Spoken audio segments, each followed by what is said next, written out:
Indonesia's swift justice, how they caught Alice Guo while the Philippines fumbled.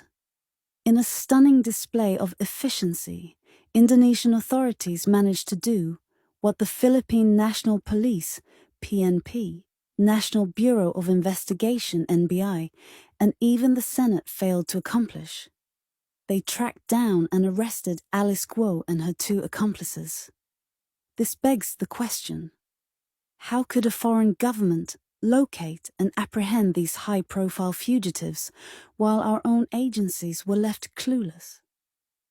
Alice Guo, a key figure in an international criminal network, managed to slip through the fingers of Philippine authorities despite intense scrutiny. For months, the PNP and NBI scrambled to determine her whereabouts, with the Senate holding endless hearings that led nowhere. Meanwhile, Guo and her cohorts continued to operate under the radar, evading capture with apparent ease. But in a turn of events that should embarrass every law enforcement agency in the Philippines, Indonesian authorities managed to track, locate, and apprehend Guo and her associates almost immediately after they entered their jurisdiction.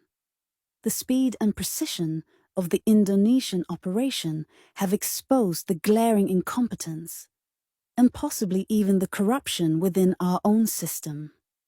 How could it be that the Philippines, with all its resources, was unable to determine Guo's location before she fled the country? Was there a deliberate attempt to let her escape? Or was it sheer negligence? And why is it that a neighboring country with fewer resources could accomplish what our top agencies could not? The Indonesian operation has laid bare the dysfunction within our own ranks. While the PNP, NBI, and Senate were busy pointing fingers and holding press conferences, Indonesian authorities were quietly and effectively doing the work.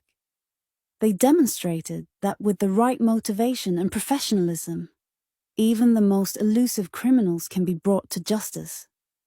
This stark contrast is not just a national embarrassment, it's a wake-up call.